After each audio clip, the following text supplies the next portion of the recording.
All right, so welcome to this lecture 4. Today we are going to learn about introduction to energy balance. We learned last class how to balance the mass in any system, both mass as well as energy flow.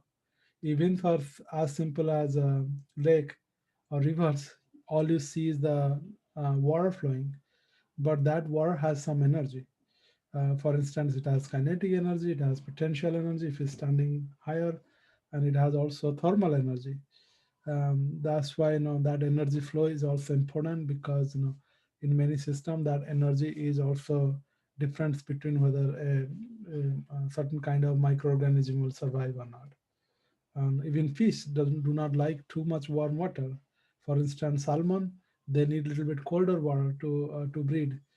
So that's why there are a lot of ecosystem depend on temperatures and energy.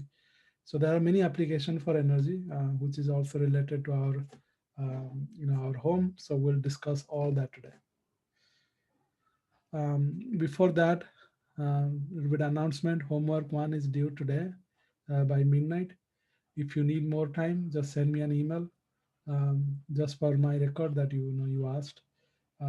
For any reason, as I said, if you need more time, do not uh, just ask, because I'm not really expecting anything else. I understand that you might have some other busy time or other things that you have to deal with. So I don't want you to not submit. Okay. Homework 2 is going to be out, which is mostly on mass balance and energy balance. We have lots of examples in the book as well as the discussion sessions on the slide. So try to work out them, ask those questions on campusware, ask TA, so that you should be able to do the homework number 2. And homework number 2 is important because that has a long question that will come on your midterms. So if you know how to solve homework 2, you know at least to solve one long question in your on your midterm. And you will be uploading to Gradescope. That the reason is we don't have a grader. Usually graders are assigned every year. This year, because of funding cut, we do not have a grader. That means no TA or nobody can grade everything. So we are using Gradescope. That way we will be having at least some degree of flexibility. Again, I grade for the effort most of the time. If you have a right approach, you get full points.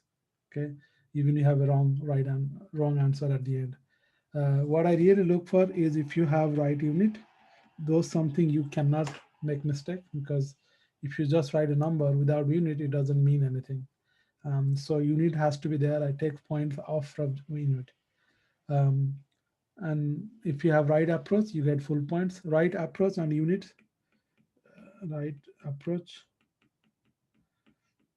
plus right unit um,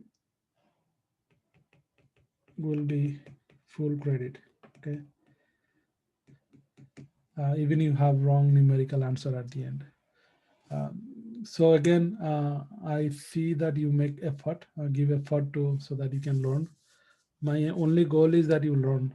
So whichever way you can learn better is important to me. So that's why I don't really check for other things like how accurate you are. Difficulty in understanding, again, we have lots of things. This TA office hour and TA discussion sessions and also this. So take advantage of that and ask questions on campus, where I have seen that some of students, we ask questions and sometimes I forgot about stuff. For instance, one student asked question about where I can find the example problem, which are on the video. I thought it's there, but it's not. No. So then I went back. Oh, I didn't upload it. So I put it back again. So ask questions anytime you find any mistakes. Anything that helps me helps other students. So it's really, I appreciate when you find mistakes as well as ask questions. Today, again, we are going to learn about energy fundamentals that you can find on chapter 1, page 21 to 39. So read that if you need it. Another thing I will say that a lot of examples I put it, which is exactly the class on the book. So we'll not solve all of them in the class. The reason is I want you guys to try on your own and then look at the book because it has the solutions. If you still cannot understand, I will solve it and record it. So we'll only questions which are not part of the book, we will solve it in the class. Uh, um, that way we don't duplicates. All right, so we have learning objective. Again, today you are going to learn about everything about energy balance. Apply mass balance equation.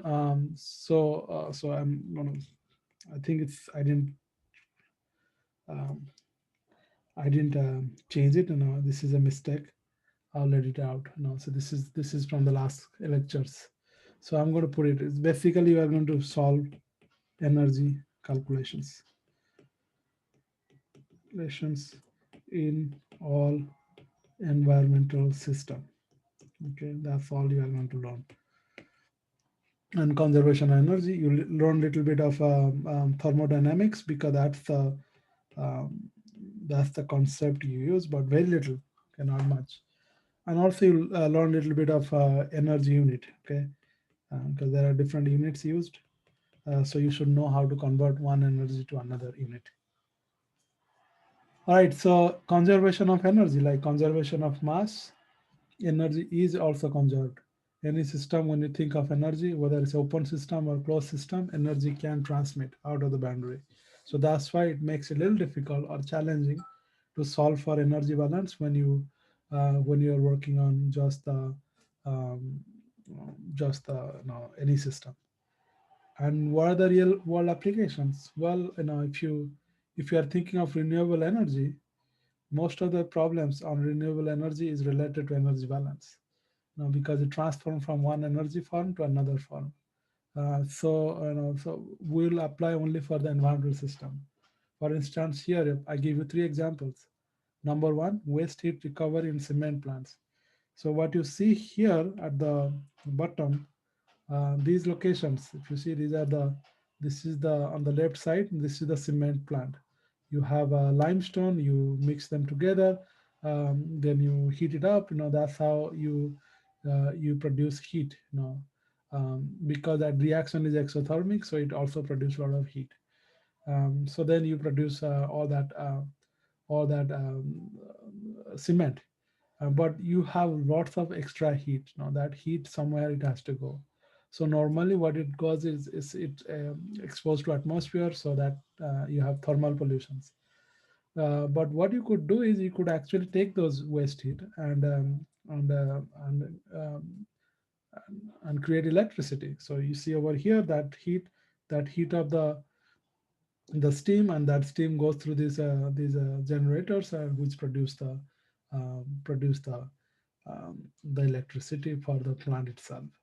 And same time, you have to cool it down, because to increase the efficiency, you learned that today, to increase extraction of energy, you need to have a very difference in temperature. That's why you need a cooling tower or the cold water. So that difference will generate the extra heat. So that's why you see there are water need, and you have also generators. We have all the other conversions. What you'll learn in this class is how to convert one energy form to another at different location in a plant or in a system. Then another example is this building in Australia. If you see this building, it has some plants, it has some other designs that those are designed to have extract energy, or at least keep the entire building cooler, even in the warm temperature. So you see how to design this building such a way that you don't consume a lot of energy. And how do you design all that? So those are also part of application here, because it's all about heat management. And then in this particular class, you'll see some other point, that many of the water bodies, as I said, it has to have certain temperatures. If you increase the temperature, some reaction rates increases, and biological activities also got affected.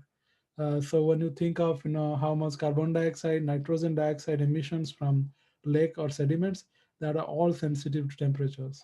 As the temperature rise, they are also going to have more activity. That means you will have a lot more greenhouse gas emissions. At the same time, if the bacteria or the plants or the others are more active, they will also it will also produce a lot more. For instance, eutrophication. If you have a lot of nutrients, bacteria or the they are going to consume it, and that's how they are going to produce a lot of, I think, algae problems. That's something you'll see. So these are different applications. So what do you think is, how you can manage this energy in the not just inside your home, but also in engineering system as well as in nature. And so those are the real world application of this class. Let me see the chat window just in case. Um, so there, let's see, where did we upload homework to? Homework 2 is not released yet. I will put the grade scope tab on the CCLE. So that's there, you will have option to submit. Okay. But for now, don't worry about it yet. I'll just release it tonight so that you have those, work on it, and then you just have to scan. And if you don't know how to use Gradescope, let me know. It's basically you'll just have to mention in the Gradescope where the question answers are, which one question one, which one question two, all that stuff. Okay. All right. So because as I said, most of the things that we care about in environmental engineering is waste heat. Because any system that produce heat, that extra waste heat is dissipated. For instance, here if you see thermal power plant, the stack gas, there's a lot of heat that escape from that locations. So how to use those heat is something that we need to use. Same thing, wastewater treatment plant. Many wastewater treatment plants also produce heat. If you capture that heat, it can also produce some electricity. And same thing at the home level, if you design the house in a certain way, if you see over here, the sun, and then you have sunlight coming in. If you keep the window, one side of the window, the south side, because in winter, sun is towards the south in northern hemisphere. If you design the house having the window or the largest window facing towards south, you'll have a warmer room in the winter time. Okay, something that you need. So that's how you can actually design those house to have naturally a little bit more extra heat in winters and less heat in the summer. So you see, these are all different applications. So ultimately, you have a system. It either produce it or it also is a sink for heat energy, and you will try to manage those different ways. So having said that, all the fundamentals, let's think of the energy fundamentals. These are something that you should know before. I'm just going to quickly go through it. First of all, what is energy? If you think of, I have lots of energy today. What it means that I'm saying I have high capacity to do certain work. Um, some people have more energy, at the end of the day because they manage their energy, more efficiently. I get tired, so that means I don't have more energy. So that's all. The definition is capacity to do work. And you know that in physics, work is all about force and displacement. So if you know the force, for instance, walking or running, we are applying force against the frictions. And if you are climbing on a stairs that you are going against the gravity, those are the force apply on us, and we are using that force to go against that. And then we are also running, so those are the displacement.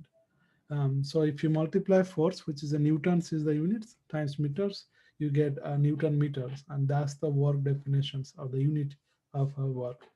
And that's exactly Newton times meter is 1 joule. That's the energy if you try to convert that into energy unit, because energy is equivalent to work. And then there is another term is power. Power is all about, if somebody says I have more power, that means they can let's say you have a high power car, that means it can do more work within short time. So that if engine has more power, it can drag it much faster. So that's what it means. Is there is a time factor here. How much energy is used or consumed per time taken. So power means energy divided by time. So here I say power unit is 1 watt. 1 watt means, if you spend 1 joule of energy in 1 second, that's what we call 1 watt or 1 power.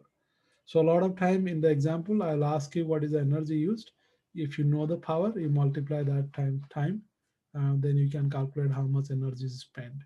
For instance, if you have a car, you know the engine power, and you say that I'm going to drive for 10 hours, then you can tell how much energy is going to be consumed. So a lot of times the power is given to you because that's the nature of the engines or how it is built, and you are asked to calculate the energy consumption. So you just multiply power times time. So there is an example. So now let's solve this one. What is the power needed to lift 5 kilograms of dumbbell to a vertical height of 1 meters in 2 seconds? Okay. So you are doing some work because you are lifting that. No, so that work is lifting that 5 kilograms of dumbbell to a vertical height. So first you have to calculate the um, the work. Okay, and so let's see. Let's solve this one. So you are asked to calculate power. Power is energy or work divided by time. So here work is force time displacement. Okay, so force time displacement divided by time is 2 seconds. Okay, and then let's see what is the force. Here you are lifting 5 kilograms. You are lifting against the gravity. So that means you have to think of that gravity force is if you think of F equal to m times g, mass. This is mass, and this is acceleration due to gravity. Accelerations due to gravity. Okay, so if you write that one, m times g times d divided by, I'm just going to write time 2 seconds here. So let's write this one. So mass is 5 kilogram, g is 9.8 meter per second square. That's the constant, and and and then d is a 5 kilogram for 1 meters. So this is 1 meter divided by 2 seconds. So 1 kilogram meter per second square is 1 Newton. Okay, so that will be so 5 times 9.8. I'm just going to write as a Newton, a meter per second. So that will be, so joule per second. Newton meters is a joule, or 2 seconds here divided by 2 here. So Newton meter is joule per second. So that's is equal to 1 watt. So that's the answer. 5 times 9.8 divided by 2. So 5.5 times 9.8 divided by 2 watt. Okay. So there you'll have quiz questions like that. If it is simple calculation, this is going to be your quiz questions. And a lot of times I give you more time if there are calculation answers. So I'll accordingly I'll give you more time. So time should not be a factor for anything you do in this class, because I emphasize learning. So if you need some more time to answer, then you should be able to have that time. All right, so now that you learn, let's see whether you can answer these questions. So we'll do that by poll. So I'm going to release this poll, energy balance, launch the poll. So you have the answer. So you have 1 minute to solve this one, just as a quiz.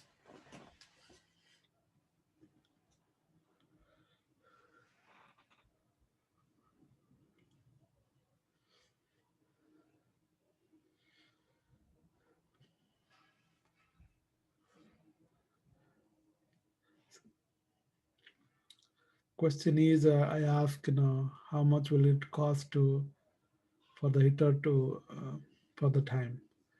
You know how much power it has, and you pay for power. So you just have to say how much power, because it just give you the cost per power. Okay.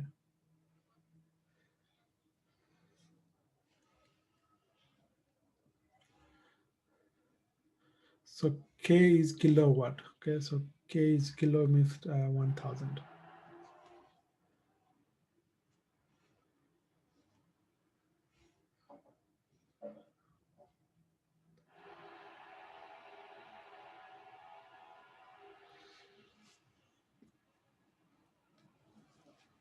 So I give you 1 more minute. We have a 60, around 75 students answered out of 140.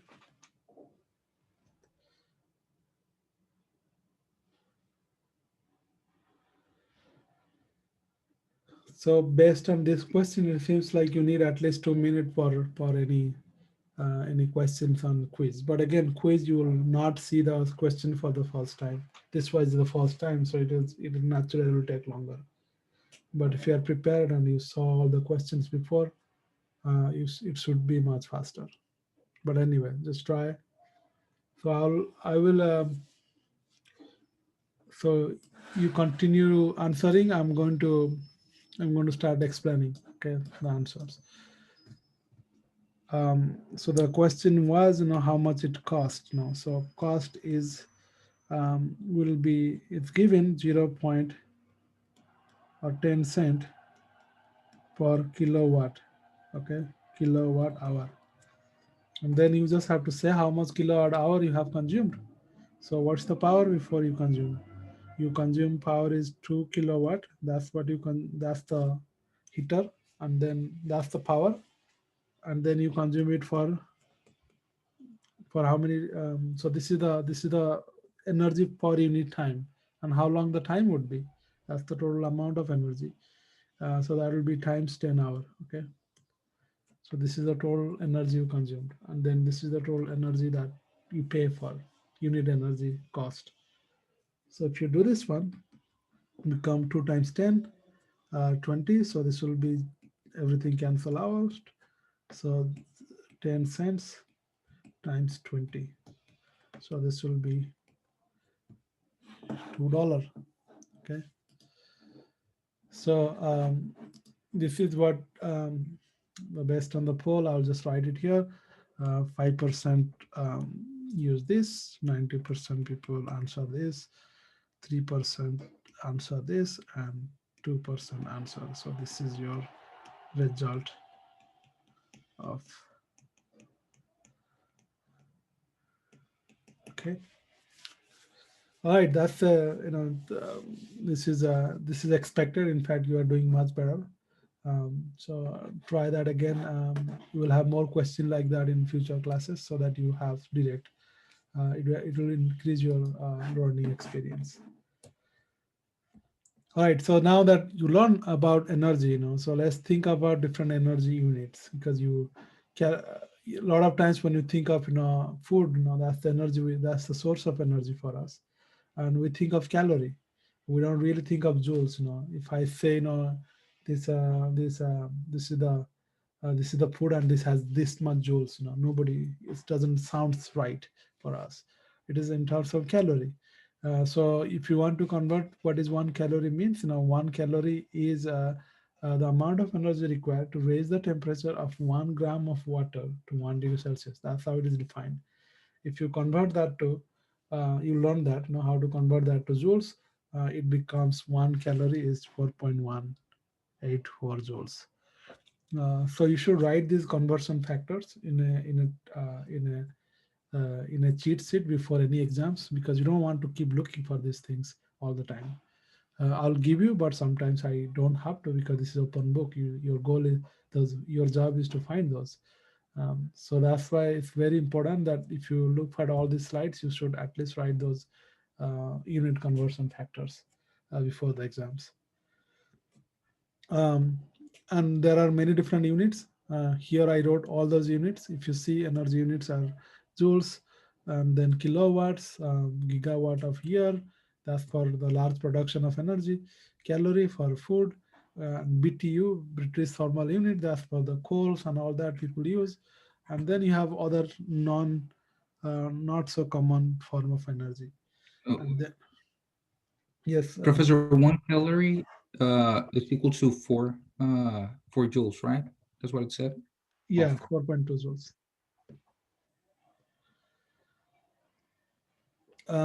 Again, all a lot of the question I ask you is either in British thermal unit, BTU, or joules. And in terms of power, you will be using most commons are watt or kilowatt. But anyway, you have the conversion factor. You can always change one to another because you learned that how to do that in the very first class. British thermal unit, just to know what does that mean, because it's used for mostly, by British, of course. They they are not SI unit. So the way they define is amount of heat requires to raise the temperature of 1 pound of water to 1 degree Fahrenheit. So it's the same thing as, if you think of calorie, how we define it, raise the temperature of water to, if you see how we define temperature of 1 gram of water to 1 degree Celsius, because that's the SI unit. But if you use British unit, you just have to look for the temperature they use, um, 1 pound instead of 1 gram. Again, this is the conversion factors. Okay, one BTU is 1054 joules. BTU per hour is the power unit often used in the US, often incorrectly written as BTUH, but that should be BTU divided by H, because that's the energy divided by time is the power, not energy times water. All right, so that's the unit. Let's start solving some real questions based on the conservation of energy. So the conservation of energy is coming from first law of thermodynamics. It says that energy cannot be produced or destroyed. It can only transform from one form to another. And there are many forms of energy. I just list a couple of them here. Something that you can see or you can visualize. For instance, kinetic energy, which is about moving stuffs. Potential energy is about something lying on higher than the sea level, so that there is a gravity against, so that energy is stored. So that's we call potential. It doesn't have to have motion. And then we have also microscopic energy, and that could be because of chemical bond. It could be because of atoms, or the energy trapped inside nucleus. So we call this chemical energy or nuclear energy. So, but we combine them all together, saying internal energy. That's because that's trapped inside the molecules or the matter. You don't feel it, even though, for instance, here there is nothing. You can feel it, but it has energy inside because it is all atoms and molecules. So when you think of what's the total energy, usually you combine macroscopic with microscopic, kinetic and potential.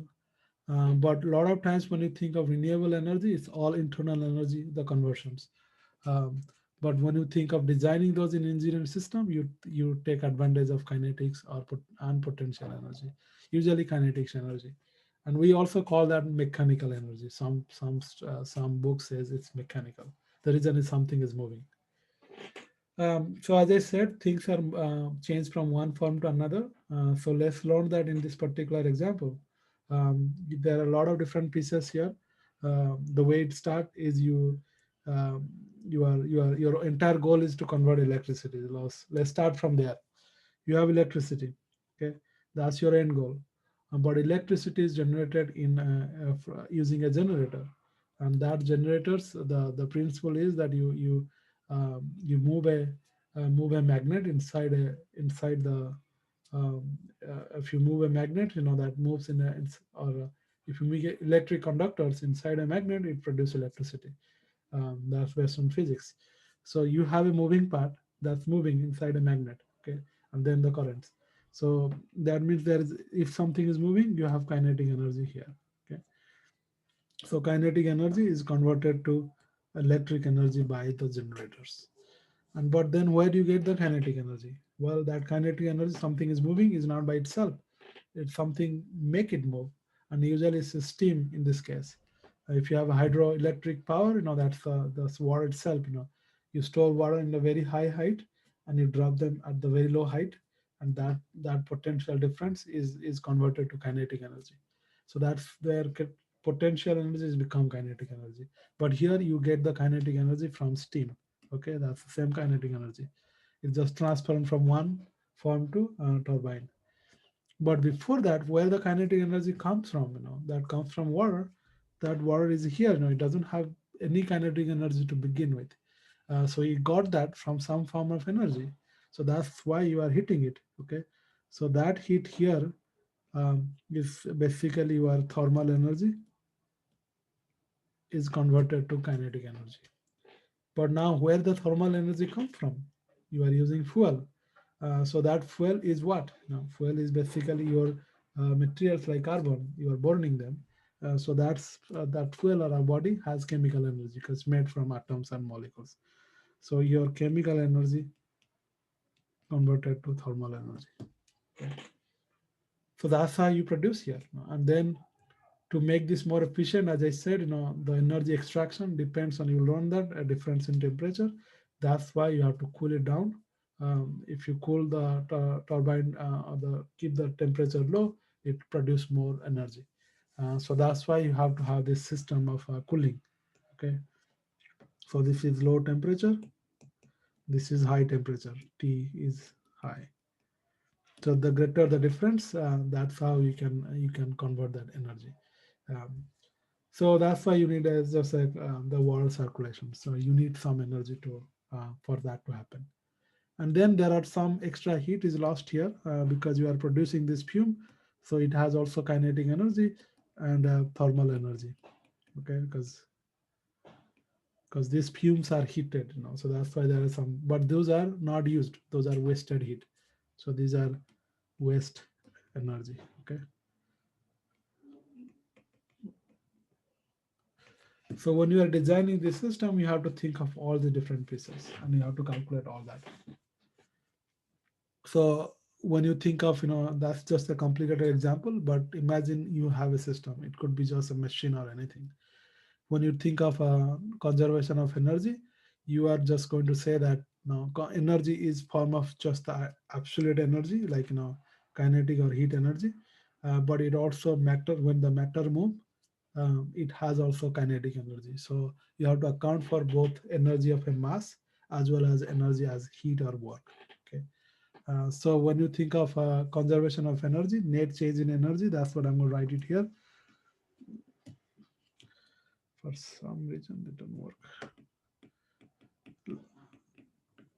Net change in energy is uh, total of energy that is coming. So that's basically um, dE by dt coming in as heat or work plus dE by dt kinetic energy. Okay, so that's because of things are moving or mass. Okay, so a lot of times people write that as a this is because of mass. This is the total amount coming in minus the total amount of energy leaving, total of mass leaving the system. So that will be dE mass by dt, and you can always add an amount of energy wasted. It doesn't say anything about waste energy yet. I assume this is perfect system, but that's normally not true. Um, but if you write that one, you can write another extra amount of energy leaving the system. But roughly, this is the perfect mass balance equations. But again, you learn in the second law of thermodynamics, you have to have some waste energy. Uh, but at least this is the fundamentals. Um, So now for this class, you got to think of what happens to the system. Our systems are mostly water. So we want to know what happens to the water when you have applied energy. And usually, if you apply heat, what will happen? The temperature rise. So you have to think of that as a as a problems. For instance, if you heat up water compared to petroleum or other solvent, or even let's say sand, which one will transmit heat much faster. That application is something that we use to design home. So that's why we have to learn how much heat it require to raise the temperature to certain amount. So that's we call specific heat or heat capacity. Okay, specific heat capacity is the amount of energy needed to increase the temperature of that materials to 1 degree Kelvins or Celsius. So that's why it is written here. Specific heat capacity is energy required to raise the temperature of a mass, certain unit mass. So that's written here. Um, and then for a temperature range. So that's why the unit is joules per gram per degree Kelvin. That's gram is for SI unit, joule is for energy. So let's think of what's the specific heat of different materials that you use to design your home. So the higher the heat capacity, that means it doesn't rise the temperature as quickly, even though you are applying a lot of heat. That means you have to apply a lot more energy to increase that temperature. So it kind of like an insulator for heat. So if you see, water has the highest amount. The least amount is concrete.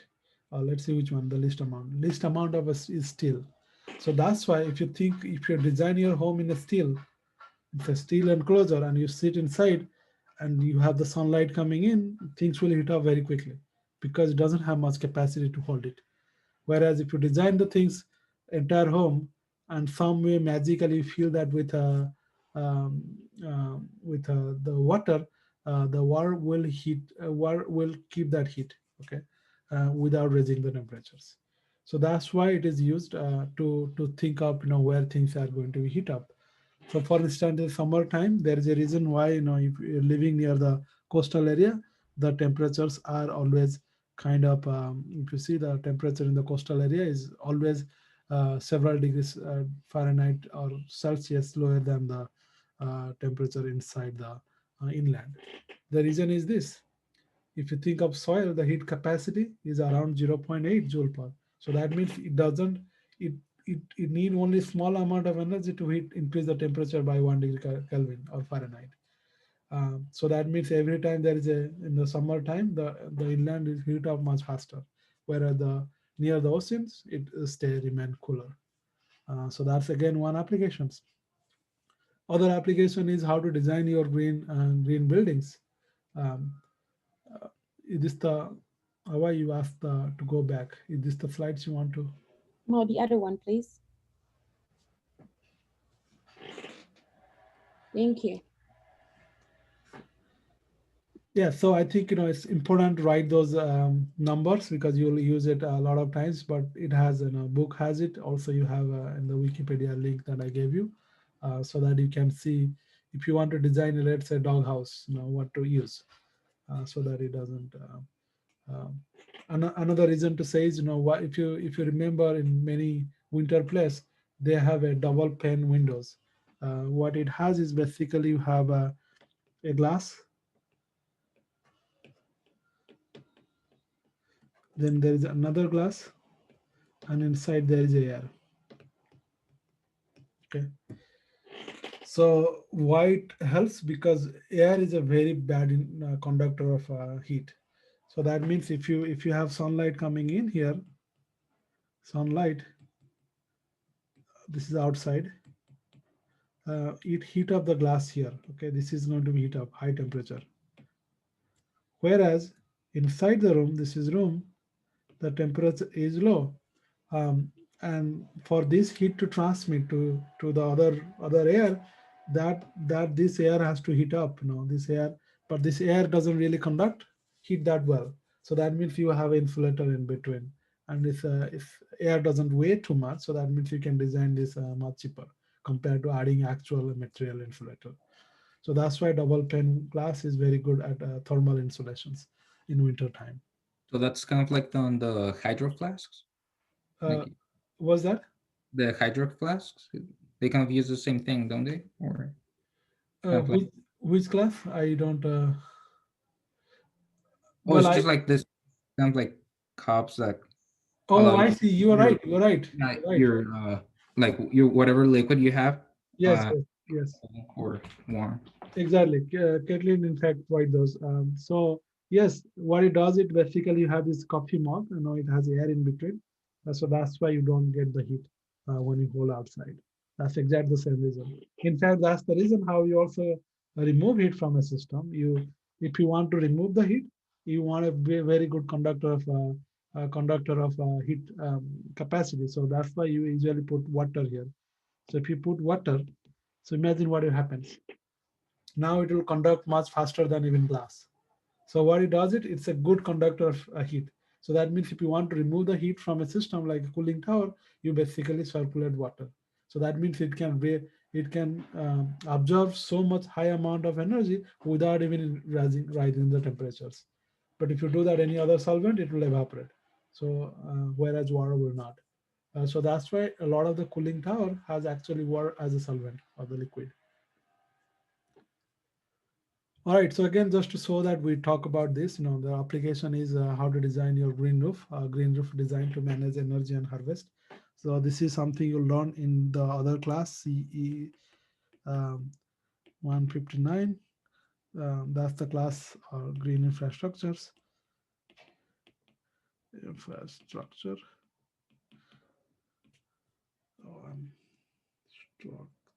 Okay, I teach this class in spring, every spring. So if you are interested in that class, you'll register in the spring. Um, but as I said, there is another application is, what will happen to the energy if you have, if it is a gas? Because I say air doesn't conduct, but a lot of times, when I say air means a lot of different gas. Different gas has different way of energy absorption. So if you see of water, as I said, it's written here, a lot of different things. But think of, what is the how much amount of heat it can conduct based on different amount. So if you think of different air, carbon dioxide, if you, let's say, let me zoom in so that you can see, because these are greenhouse gas. All it does, it in the daytime when there is the land heat up, that energy is dissipated, radiations, and that radiation or infrared radiation is absorbed by these gas molecules, and then that instead of having that escape, no, if it is a, let's say there is no air, all the heat would have escaped to vacuum or the space. But because of this carbon dioxide and all this gas, it retained those heat. That means that is critical to keep the earth systems a little bit warmer. Otherwise at night time we'll have really low temperature if there is no atmosphere. But at the same time, if you have lots of this carbon dioxide, they are very good at capturing heat. So that's why, you have this global warming. And if you see, if somebody say, which is more potent, carbon dioxide or nitrogen dioxide or methane? I just wrote those three here just to give a comparison. If you see, nitrogen dioxide is 298 times more energetic or powerful, like here. That's the that's the amount of energy it can retain. So that's how you can interpret it. Okay, so that means if you have nitrogen oxide, which is produced when you burn any kind of biomass or coal or other things, that is more potent for greenhouse gas than carbon dioxide. Same thing for methane. If you think of methane, it's like 25 times more. But again, why we talk about carbon dioxide a lot? The reason is there are a lot more carbon dioxide in atmosphere than there are in nitrogen oxide and methane. And another thing to say is how long it stays in the atmosphere. Even you have some methane, it break down in 12 years. So even there is a methane, they are not going to survive that long. It will break down to something else. Whereas carbon dioxide or nitrogen dioxide, they stay for 114 or 100 years. But think of other thing. There are other. This is a fluorinated organic carbons. Now, these are used for the coolant in refrigerator. Used to be used in the refrigerator. They are not only much higher. If you see how many times more, they retain heat a lot more. In fact, they stays in the atmosphere thousand or hundreds or thousands of years for CF4. That's why these are the things is very bad for ozones. So this table can just give you an idea what are the different greenhouse gas are in the systems. And just because you have way a lot of carbon dioxide in the system, that's why it is more, collectively it has more effect, even though it's not really a very strong greenhouse emission, greenhouse gas. So there is a question I wrote: why methane is more efficient than carbon dioxide to absorb heat? That's that's something lot to do with how the molecules are. If you think of carbon dioxide, this is carbon dioxide. There are carbons and it has two bonds. Okay, oxygen bond. If you think of methane, these are carbon and hydrogen. So when you have energy or radiations, okay, that radiation, think of what happens to that molecules. Usually that radiation is absorbed by this bond and that vibrate, and that's how they retain energy. and it shape, it change the form, that basically it store as a bond energy, and that bond energy is related to dipole moments, means how much it can bend and all that stuff. Or if you have a difference in polarity between carbon and hydrogen, that's electronegative, all that things you learn in the chemistry. So if there is a difference, if carbon and hydrogen are very different polarity, that means they have some form that electron cloud can move around more efficiently, absorbing that energy. So that dipole is the reason why it absorbs more energy. If you have carbon fluorine bond, that's even more electronegative. Fluorine is more electronegative, so that means the electron um, cloud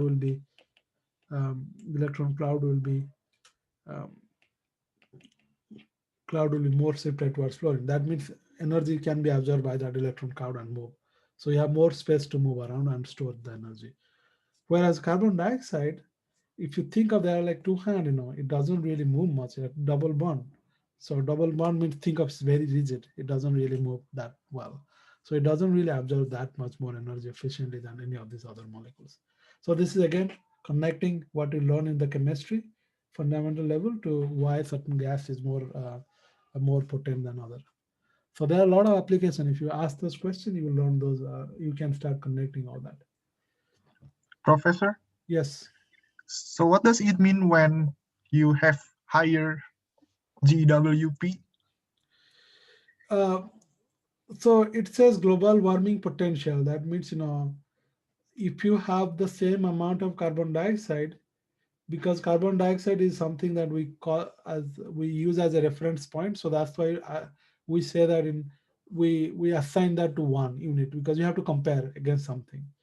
So then when you think of nitrogen oxide, if you emit the same amount, let's say 1 mole of nitrogen oxide, and you emit 1 mole of carbon dioxide, the effect of the warming potential of that 1 mole of nitrogen dioxide will be 298 times more than the same amount of carbon dioxide.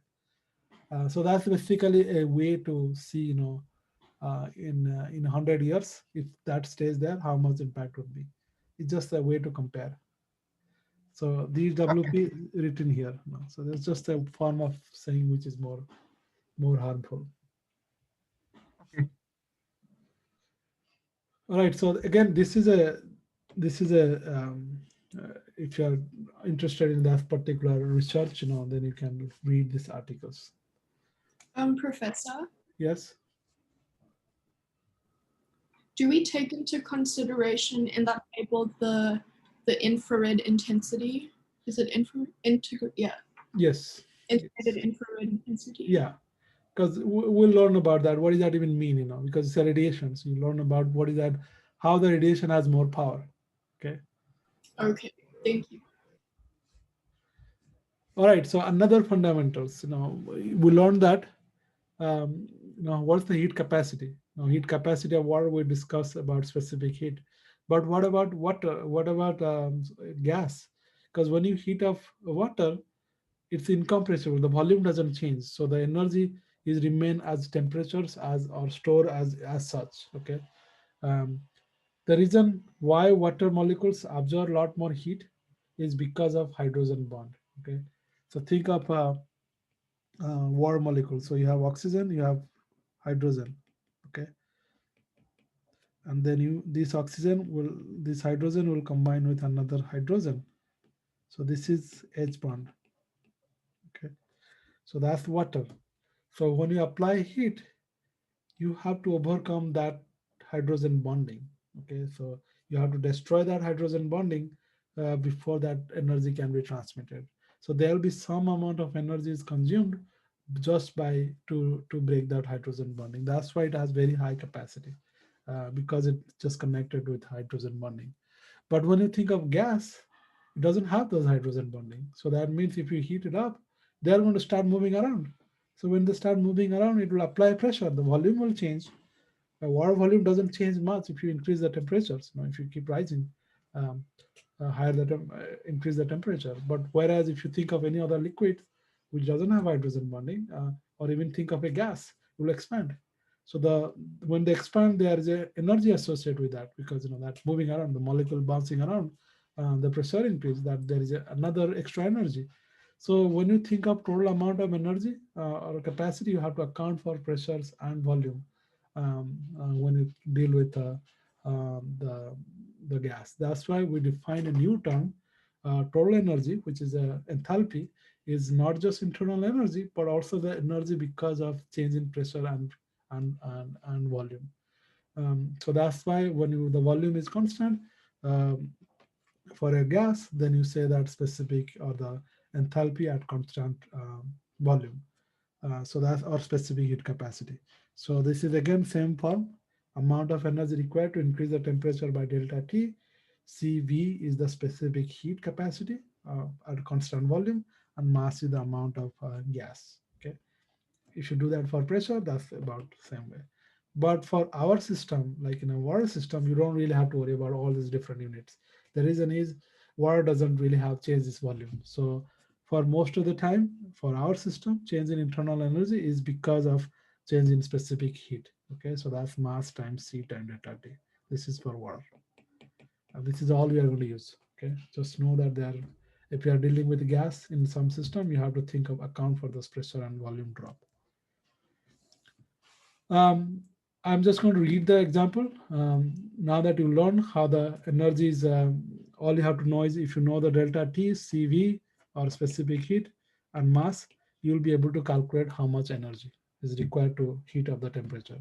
And that's exactly the example is how long it would take to heat water in 40 gallons electric water heaters from 50 degree Fahrenheit to 100 of degree Fahrenheit.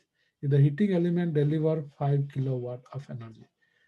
So you know the power is 5 kilowatt. Okay, and you are going to increase the temperature. Delta T is T final minus T initial. So that will be 100 or 140 minus 50 degree Fahrenheit. Okay, that's degree Fahrenheit. Then it asks, what is the amount of, assume that all electrical energy is converted to heat in water, neglect energy required to raise the temperature of tank itself. So you are assuming here that the temperature is not rising. Okay. And then it says that neglect the any heat loss from the tanks to the environment. We are not dealing with waste heat yet. Okay. And then specific heat capacity of water is given here. Okay. So that means C is given. This is C. This is C. So as you see from here, delta energy, delta H is mass times C times delta T. Okay. So what is mass here? Mass is 40 gallon. Okay. If you think of specific heat here, it's there is a unit here. Kilocalorie, so let's write kilojoule, 4.18. If you use kilojoule per kg degree Celsius, and then you have temperature, which is 140 minus 50, it will be 90 Fahrenheit, degree Fahrenheit. So that's the energy. And as you see, there are a lot of different units here. You have joules, you have kilogram, you have gallon. So you have to first convert the gallon to kilograms. You know the density, then you can convert density to mass by using density. And then you have degree Celsius, degree Fahrenheit. You have to convert that by that unit. So if you do all that, you'll get answer either in kilojoule or in British BTU, whatever the form you use. For instance, here it is written BTU, degree Fahrenheit. I would rather use this one because your temperature is degree Fahrenheit. All you have to do is convert gallon to pounds of water. Again, these are all examples in the textbook. I just explained that how to do it. I'm not going to solve it. Okay, you just have to see that solutions. Any question? There was a question, what is the variable CV again? All right, so that's a specific heat capacity at either constant volume or constant pressure. So this is specific heat. C means specific heat capacity. But if you write V, this V for stands for volume. If you write P, that stands for pressure, constant pressure. Again, that's for gas. We are for water system, which we'll be dealing with all the time. You don't have to worry about that. All right. So now, what we solved in the previous example, that you have some water and you heat it up, that temperature doesn't rise. You just transfer that energy. Okay. Or when the temperature rises, what's the amount of energy has to be supplied. There is a difference. You are assuming that water remain as water, 140 degree Fahrenheit. Okay. But what if I ask you, raise the temperature of water from 50 degrees Celsius to 110 Celsius? Okay. How much energy you need? Then you have to start thinking about, can I raise the temperatures of this water without even changing its form? Because water, the specific heat, assume that water remain as water. It doesn't change its form. But that's not the case. When you transition that temperature from water evaporates or boil at 100 degrees Celsius. So that means at that time, you are not dealing with just the water itself. It's become vapor, okay? And that vapor has kinetic energy. So it's a very different phase. So when the phase transition happen, for that water molecules to break that hydrogen bond and escape, you need some amount of energy. And that energy is absorbed because of during that phase transition. So that's why amount of heat contained in the water is certain amount extra when you are transitioning from one phase to another, and that's what we call latent heat, or the heat that is hidden inside it. It's only used only when you are transitioning from one phase to another. So that's the latent heat. That's the definition is given. That's only applied when it's transitioning from one phase to another. For water, um, so this is what we are dealing with. But if you transition to vapor, there is a latent heat of vaporizations. Okay, LV. If water is transitioning to ice, this is a fusion because they are starting. So this is latent heat of fusion. Okay, because the water fused to become um, vaporizations. So that means you have to apply some amount of energy for that to happen. So that's the other thing is energy release or absorbs, because it can release or absorb. For instance, if you change from water to ice, you have to energy has to be you take the heat away. Okay, so energy has to be released for them to become ice. Whereas but you extract that energy. But for water to become vapor, it has to absorb that heat so that it become escape as vapor. So that form energy release is m times L. So m is mass of water, and this is latent heat. Okay.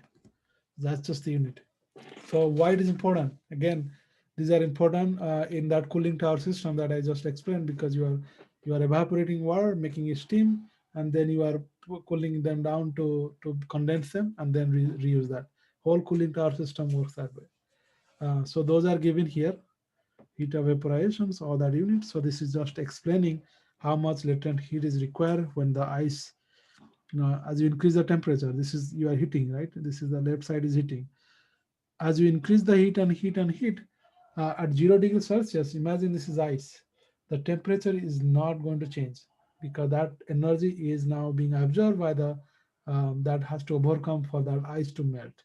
Okay, so that's why you did not, even you are adding more heat, there is no change in temperatures.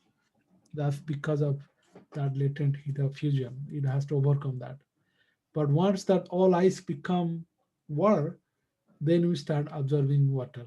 Okay, so that's why this is specific heat. It is absorbing energy while the temperature is increasing. Okay. Yes. And then once it rises to 100 degrees Celsius, that's the time water will start boiling. Then it has a lot of kinetic energy. So now that you have to overcome that latent heat of vaporizations. So that's why you have to heat up a lot of energy here for that for the above it becomes steam. So as you see, this is the reason water is used for the coolant tower, because it captures all that heat from nuclear energy, or think of thermal power. You are producing this thermal energy. So for each 1 pound of water, it captures way more amount of heat. This is the amount of heat it captures. Okay, because it has very high amount of latent heat. This is used for this whole circulation systems. And then you transition that to steam, and then once it becomes steam, it now the steam temperature can also rise, because now it's all steam. The gas it's a it's water, single water molecules in the atmosphere.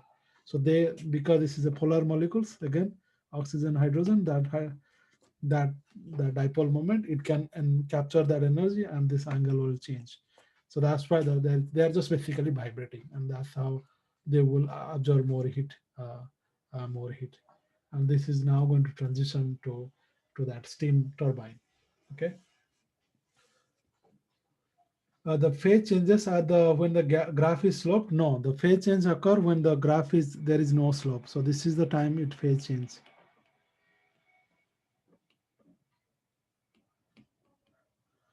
So there are some amount is phase change is occurring. Okay, when it's constant. So this is ice to, this one is ice to water. This is water to steam. Okay. All right. Again, these are for your understanding. These are the questions will be always on very simple quiz questions. So how we can apply this one? Let's read this example. Global rainfall has been estimated to average about 1 meter of water per year across the entire surface area of the Earth. Okay, so that's the 1 meter of water is coming across as a rainfall. Find the energy required to cause that much water to evaporate each year. So I'm asking, every year you are having 1 meter of water falling on it. And then I'm asking how much energy is required if your Earth, imagine that Earth is so hot that it's radiating that amount of heat that the moment it touch is going to evaporate. Okay, or if all that capture on the surface and you heat it up, how much energy it takes to evaporate. So you have a surface area and you have a height. Okay, so if you multiply that, you get volume of water. If you know the volume of water, you also know the mass of water. So that's basically mass per volume is density. So mass is density times volume. This is volume and this is density. So all I'm asking is this: you have a really large amount of water, how much amount of energy is required to evaporate them? Well, from this one, start with water, right? So these are not ice, so that means there are some amount of energy required to heat it up to 100 degrees Celsius. Assume whatever temperature is the Earth, you can think of what are the energy, and then you rise the temperature to 100 degrees Celsius. So there are certain amount of energy required just to heat. So first is energy, delta E, energy required to increase the temperature from 0 to 100 degrees Celsius. Okay, so that's basically your specific heat capacity. So that's M times C times delta T. And delta T is 100, whatever the initial temperature was. I'm not assuming this is 0. You can say whatever the Earth temperature,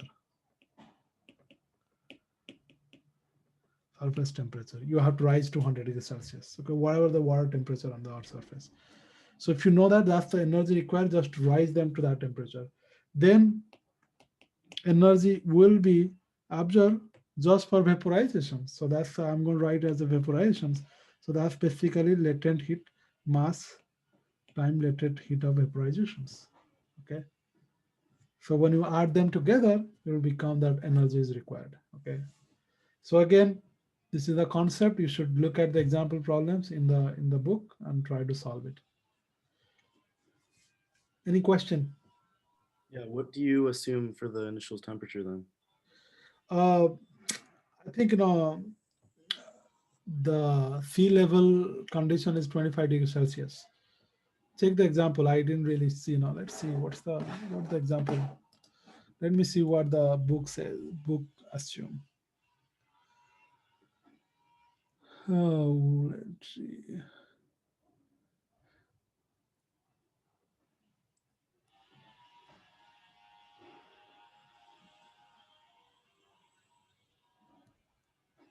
It says 15 degrees Celsius. So the T initial is 15 degrees Celsius. That's what the global war temperatures, they assume that one. All right. Yeah. Can I ask a question? Yeah. So the latent heat of vaporization, is that usually a value that's given? Do we find it in a table or do we have to calculate it? No, those are constant. Those are given on the table. So in the textbook, so if you see, these are all given. Okay, this is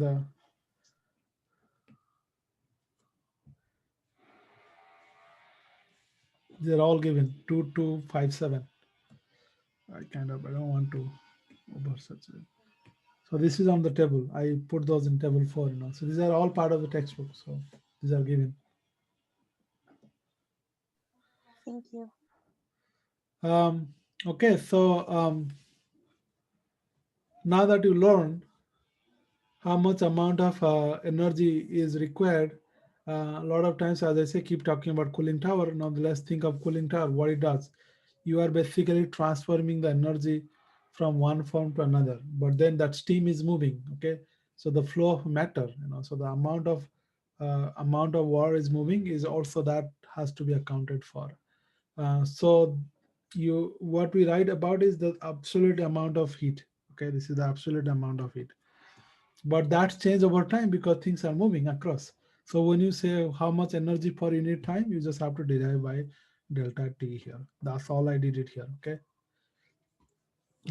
So this basically you have change in mass uh, over time. This is because flowing, time specific heat, time change in temperatures. Then mass to convert to volume, because a lot of times you don't measure the amount of, nobody says this much pound of kilogram of water. They talk about the flow rate, how much you are pumping. So you have to convert that to pump of flow rate.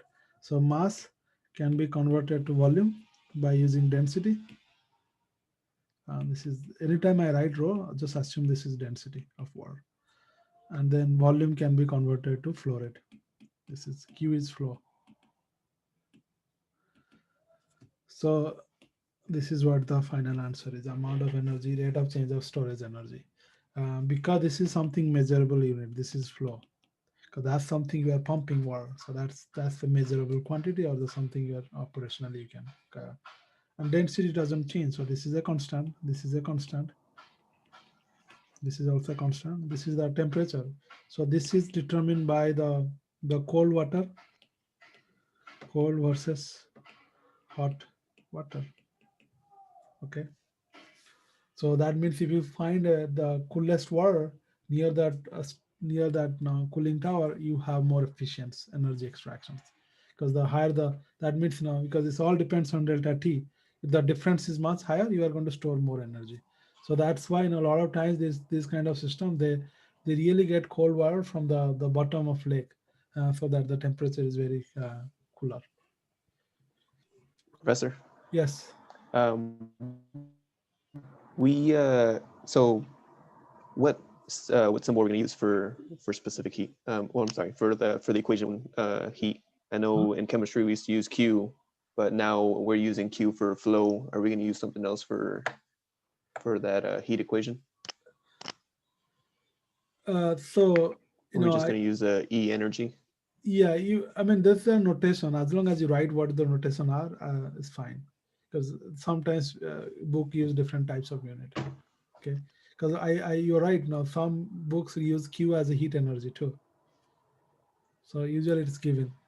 You'll be told. All right, thank you. All right, so Again, I'm not going to solve these questions.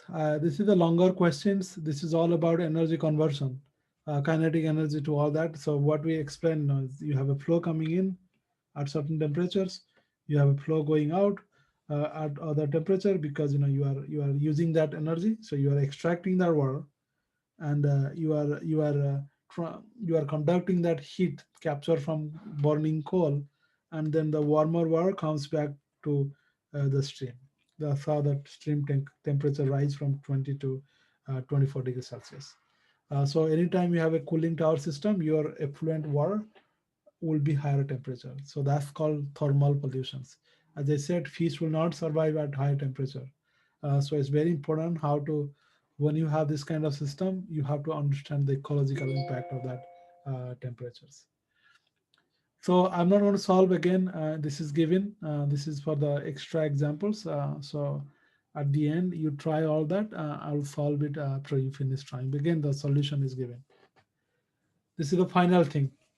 Okay, that's the second half of the question, is how much energy is actually, we say energy is conserved, but you cannot transfer one from energy to another form of energy without losing some of it as a frictions or heat loss. So that's the second law of thermodynamics. It says that when you convert one energy to another, or you make some useful work, there has to be some wasted. There has to be something wasted, because in the universe, nothing is completely foolproof. So that's what written here. You have a hot reservoir, which is basically you're burning coal or anything. Then you have heat engine, which will turbine or anything it, and then it convert to it produce a work. That work is could be run moving that turbine or moving that engine pad. In the process, it become cool down because that energy is lost to work. Okay, but that's the time you can also lose some waste heat. That's why the efficiency of that system would be basically energy work done divided by amount of energy you supplied. This is in, this is what you get out. Hold on, the energy, that the work that you produce. So this is we call efficiency. Okay, efficiency is the how much fraction of energy you supplied to convert to a work. Okay. So, Professor, in this case, Q, it's going to be the heat Yes, coming. Q is heat energy. Yeah, I'm sorry, there are a lot of confusion here. So Q is heat energy here. It says heat. Okay.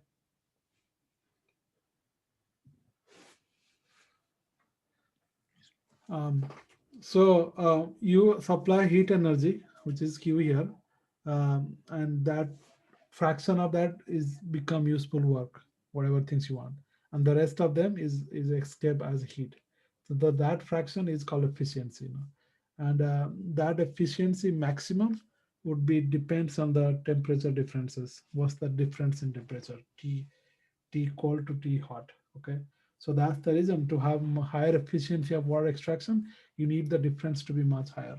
The colder the water, and the hotter that input water would be, the more efficient it becomes. That's why the coal power plant, they heat it up the water to the maximum level possible, and they try to get that cold water somewhere else as cold as possible. That way they can have the highest efficiency. But that efficiency, the second law of thermodynamics says that n will never be equal to 1. That means the efficiency will never be 100%.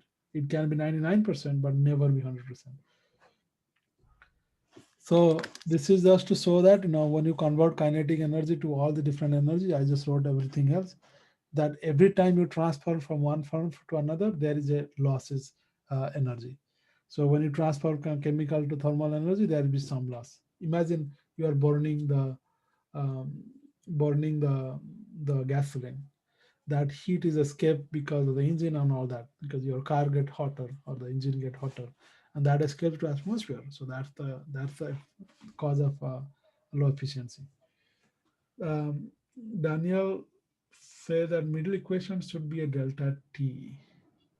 Oh, that was on slide like 26, but I'm pretty sure it was just like a error in the middle one. Oh yeah, you're right. Delta T. Yeah, thanks. Thanks. Is delta V the volume on that slide? Where is delta V here?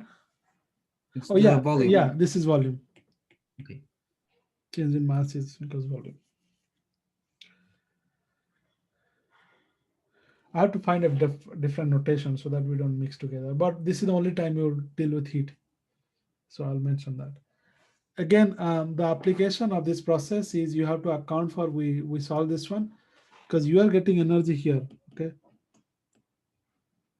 That's what is production. And then when you transmit to, this is your home, that transmissions efficiency also a little bit less. There are some percentage will be lost to atmosphere because when you are sending this current, there will be that extra cable will be heat up.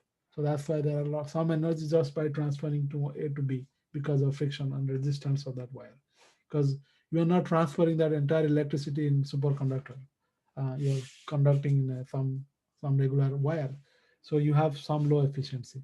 So by the time it reach home, it becomes really very low efficient. In fact, if you start from the coal here, by the time you reach home and actually using that electricity to cook, you are getting probably less than 2% or 1% of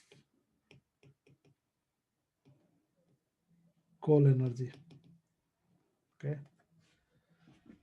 Whereas if you take gasoline, not gasoline, I'm sorry, the gas, and then you start using that gas directly to heat it up, you don't have this all the middleman, okay, middle ground.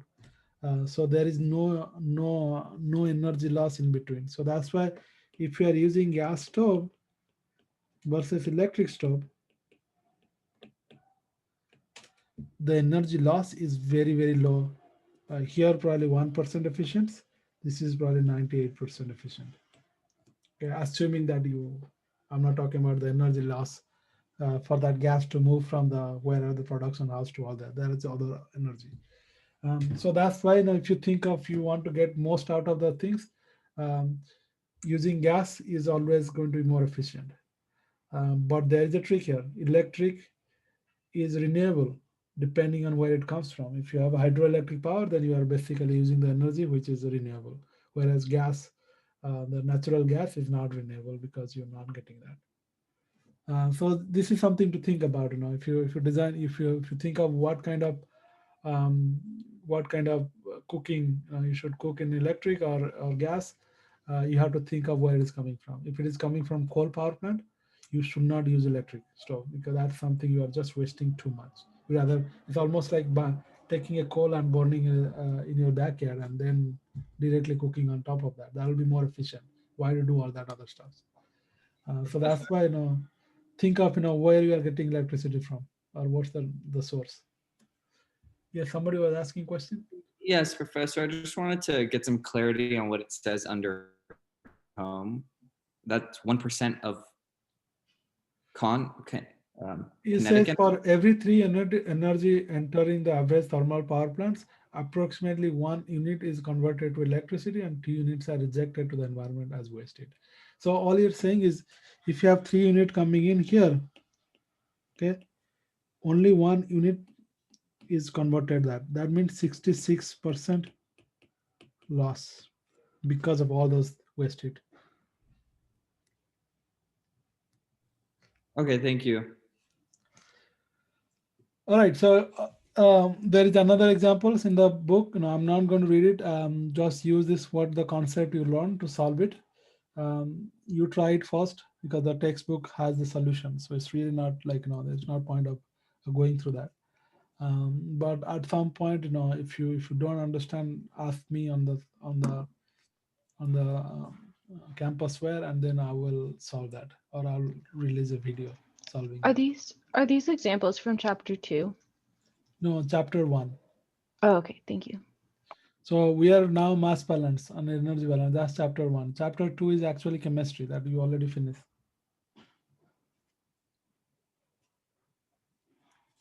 Okay, so now we talk about everything. Now let's think of heat transfer. It comes back to the same thing. How to design an insulator.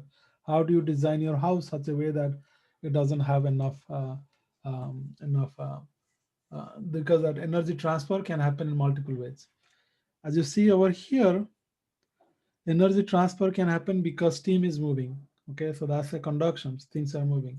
Even steam is not moving. If you take a wire or think of you are cooking and you are using a steel rod, and if you leave it there, now you touch it at the end, you are getting high heat because that heat is passing through that entire iron or steel appliance.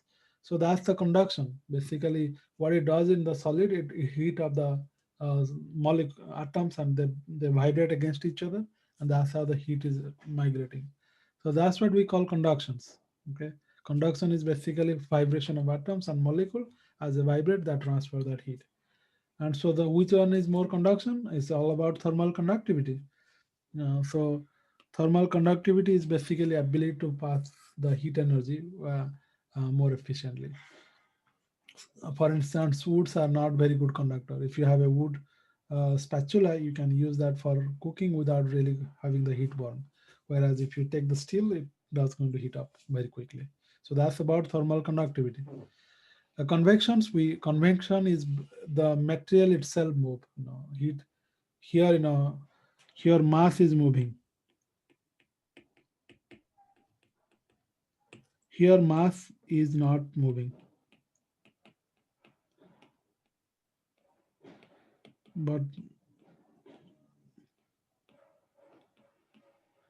because it's vibration with being in the same position, the heat is transferred from one atom to another. Whereas the radiation, it doesn't involve any mass. It doesn't have to have any. In fact, the radiation can transmit in a vacuum without even really having any air or anything. So that's the most efficient form of transformation of energy by just having radiations. So that's why radiation doesn't require any medium or doesn't need mass. And how it happens? Because the energy, instead of transferring as a heat or anything that require matter, you are transferring as a radiations or electromagnetic wave, which is basically sunlight. That's how the energy we get. The entire Earth system is we get energy from sun, and that's the energy that transferring from sun. So if you think of sun, and this is Earth, we get that energy by radiations.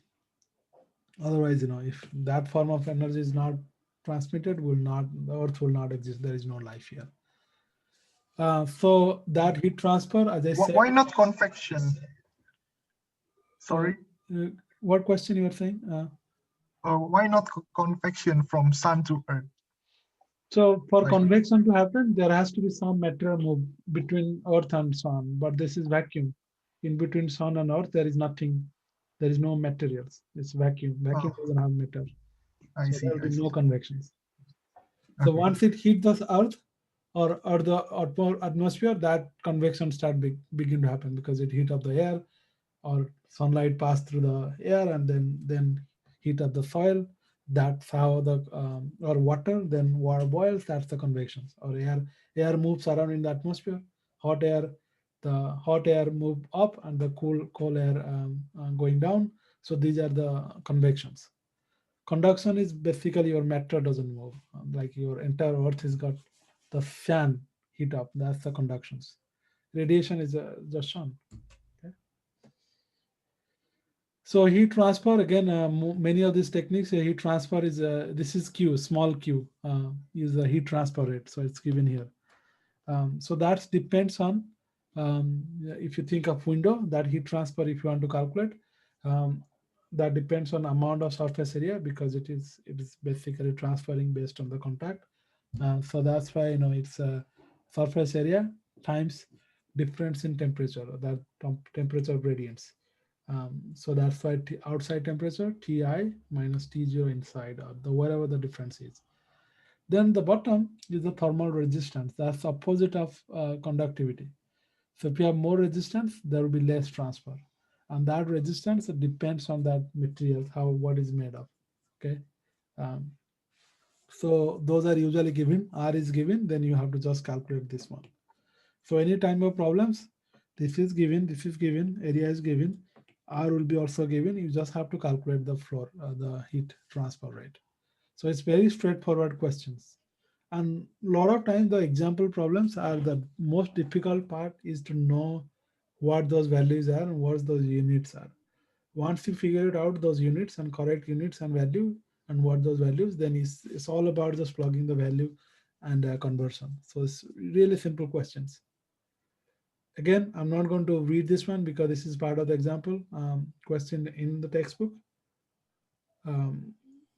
The one thing that the last thing, this is the last slide before we say that is all about the radiation transfer.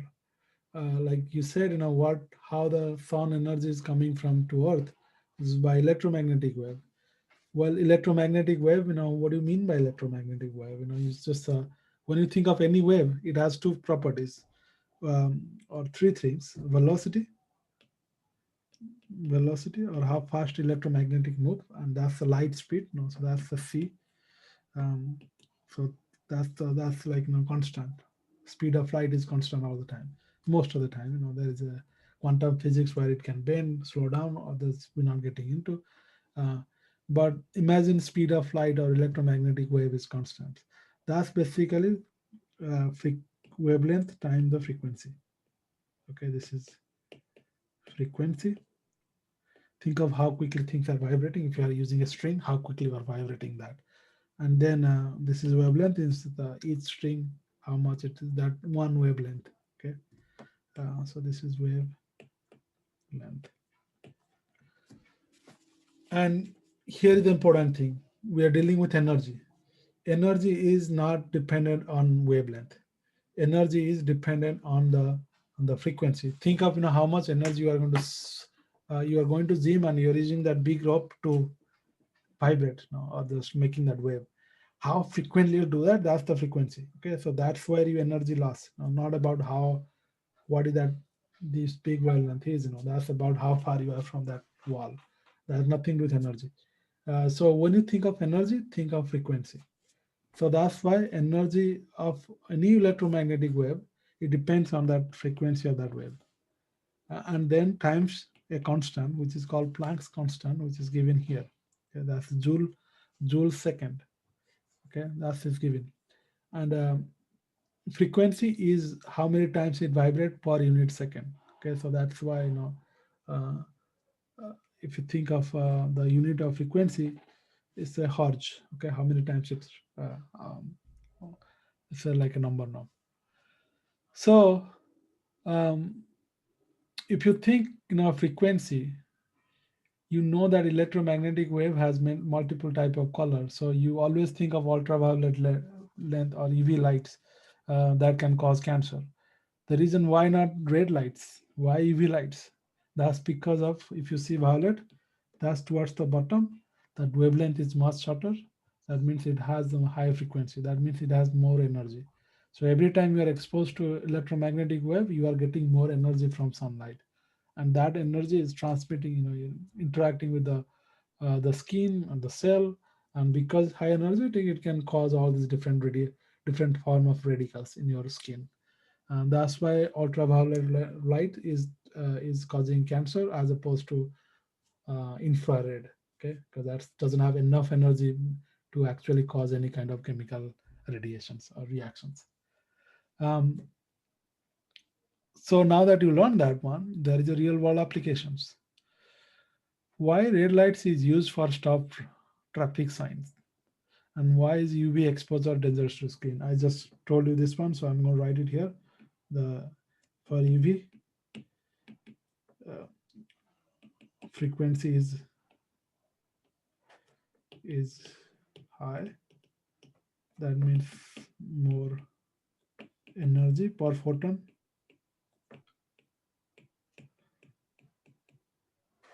If it's more energy, more reactions on skin. What that means? Reaction means because our body is a chemistry, chemical stuffs there, so that that UV light is absorbed in that chemicals and that produce radicals or more radical formations. More radical means more more cell will be damaged, and then they will try to opt for a resistance by creating a supercell that doesn't get destroyed when you have radicals. And that supercell is cancer cell, because it cannot be killed anymore. So you're creating this supercell if you expose to too much UV light. So that's the whole process. But now question is, why red lights is used for stop traffic sign? So imagine every time there is a red light, stop, and people use red light. Can anybody says, volunteers, why it is the reason?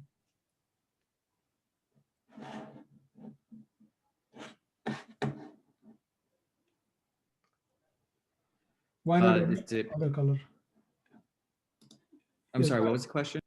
Why red lights is used for stop sign? Why not any other color? Think of blue, orange, or yellow, whatever you call that in the middle, and then red. Red means stop.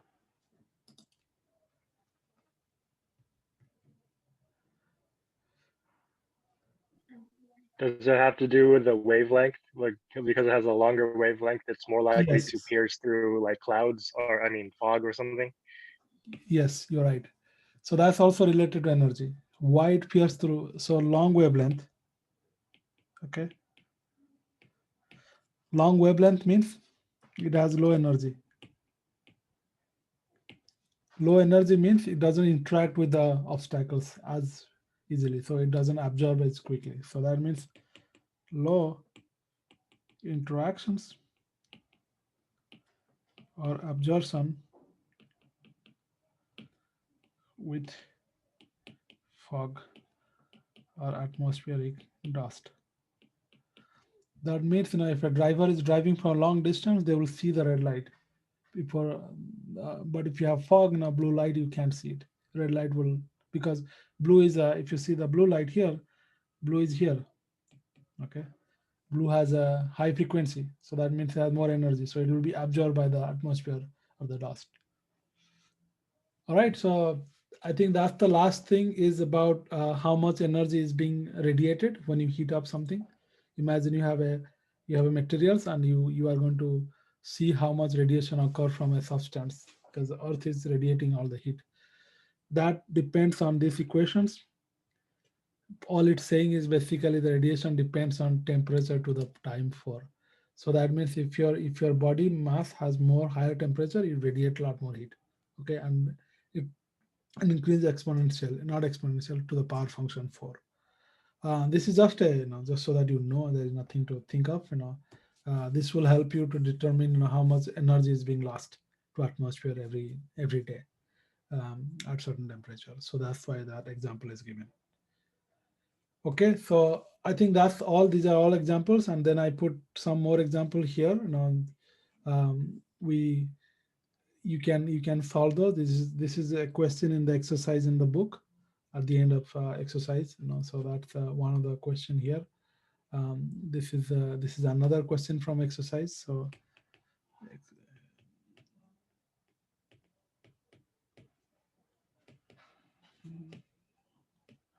or chapter end.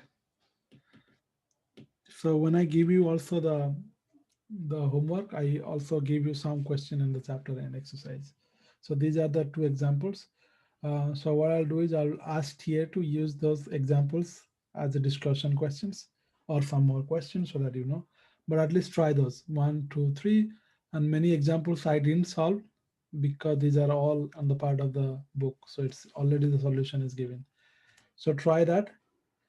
So at the end of the day, what you learned today is how to calculate the energy. So let's write the summary slide. No, I didn't write it. So let me create a slide here. So what we learn here, you should know what is energy, what is power, and you should know units and conversion of one unit to another. So you should know this one. Okay, and then you have a heat or energy storage. Energy storage in water. So this basically specific heat. This is specific heat capacity. You should also know the latent heat. Okay.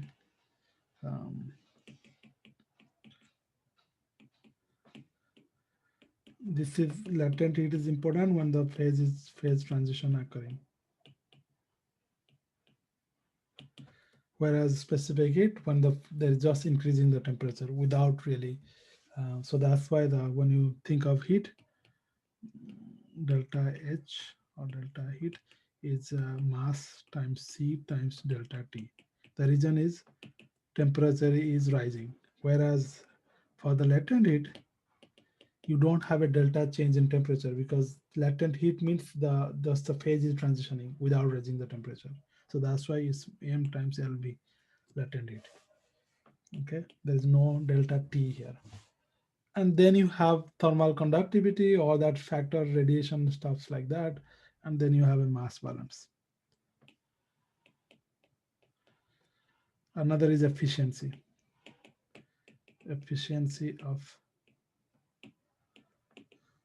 conversion. So this is second law of thermodynamic, and mass balance is the energy is conserved or not destroyed. That's the first law. Is sum of energy should be constant. Okay. So these are all, we also provide lots of examples or real world applications. So that conclude this class all about the mass balance as well as energy balance. Again, this is the last week where you learn the concept.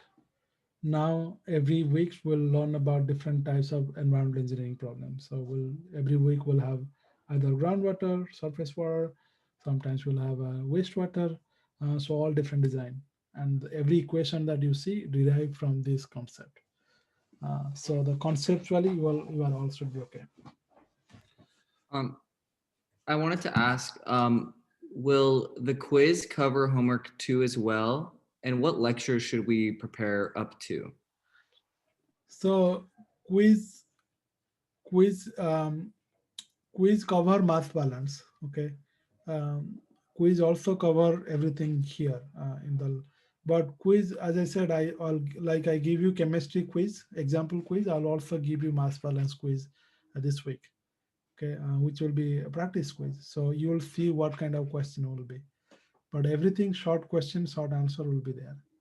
Got it. So for instance, I ask question like this. If this is the example quiz, I will ask you which color of light has more energy. I give you orange, green, and violet. I'll ask you which one. Then choose violet because it has more frequency. So it will be very much simple question like that. And that's the best on this. Got it. Thank you. But I'll give you some example quiz like I gave last time. So this time I'll try to do whether on CCLE or on CampusWare. The reason is on CampusWare, if you have any question about any particular question on a quiz, you can write. You can answer the quiz, but at the same time you can ask the question on the bottom.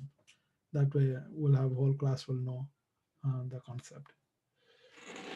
All right, there are some questions. Kiko asked, can you explain slide 40 again?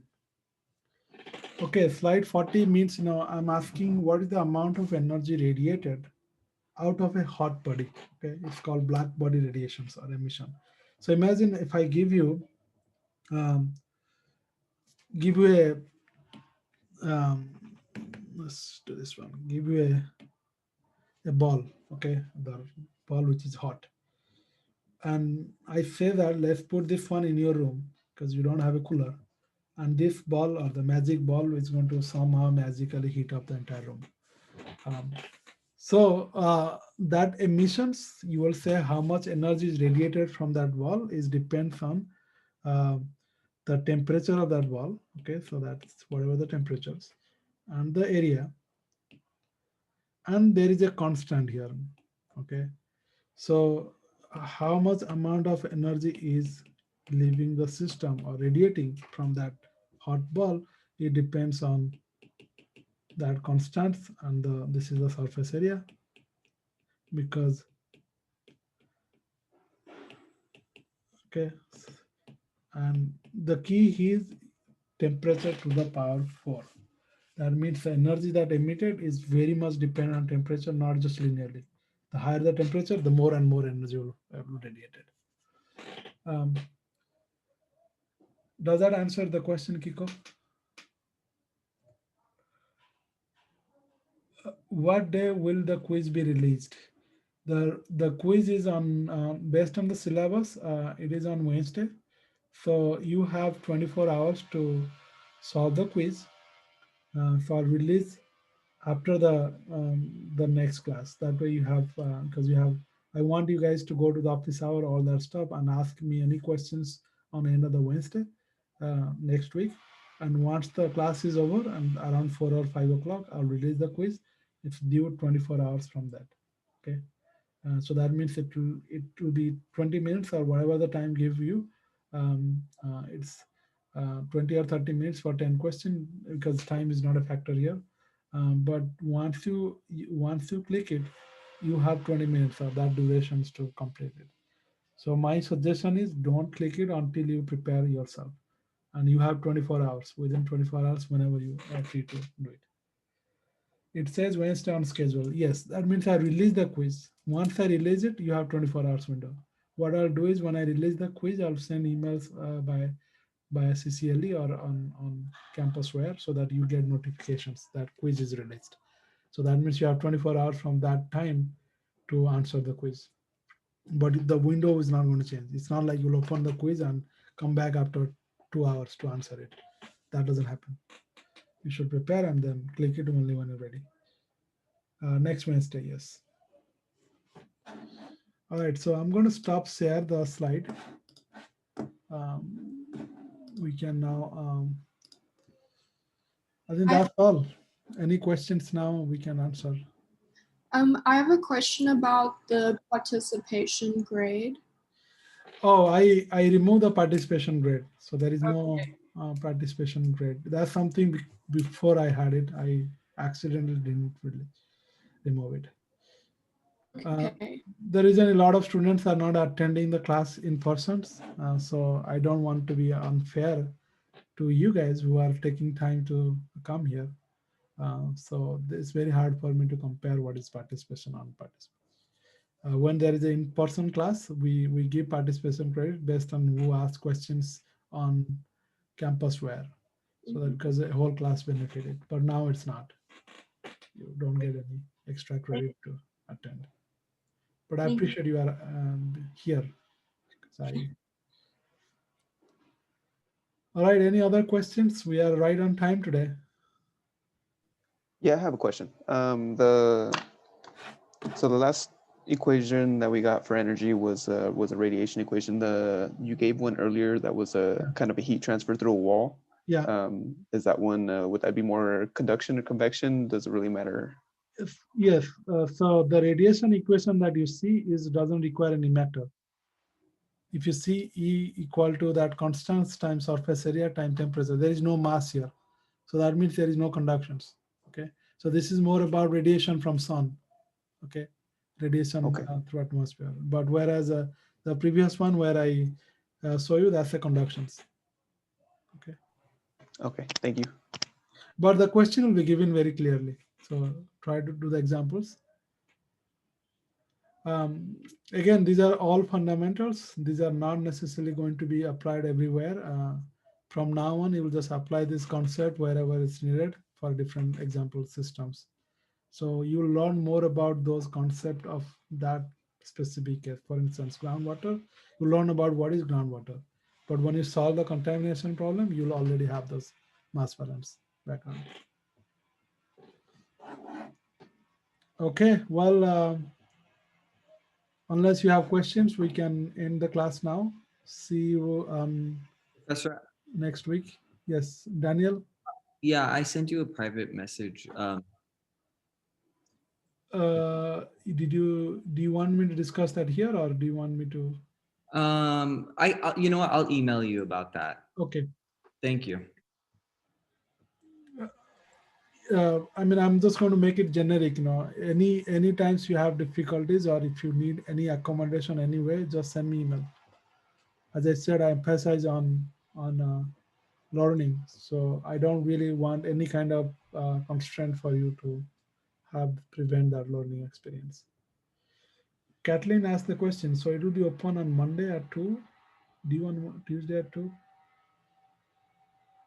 Yes, it will be open on Wednesday next week. Whenever it's on Wednesday, you have 24 hours. Next, Thursday at that time. So whenever I release, the reason I release on Wednesday is because you have enough time to come to office hour and discuss with me before you think of you are ready. But all materials that will be on the quiz until today. So you have 7 days to prepare for it. Okay. Anything on Monday will not be part of the quiz next Monday. So how long does the quiz one? I based on the questions. Usually in the class I give 15 minutes and 1 minute per or 10 questions and 15 minutes. But here I'll give you more. Okay. Okay. Way more than that.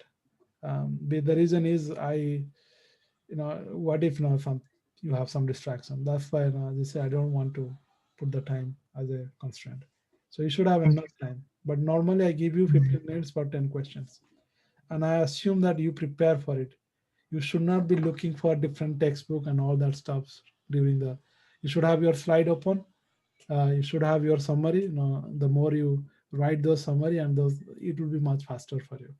A lot of times, I would say when I even have 10 questions and 15 minutes, 50% students finish before the 10 minutes. Okay, not even 15 minutes. But again, this is not there is no extra reward for you to finish faster. So that's why I give you more time. My goal is to have all of you do well. Okay, I'm going to stop recording.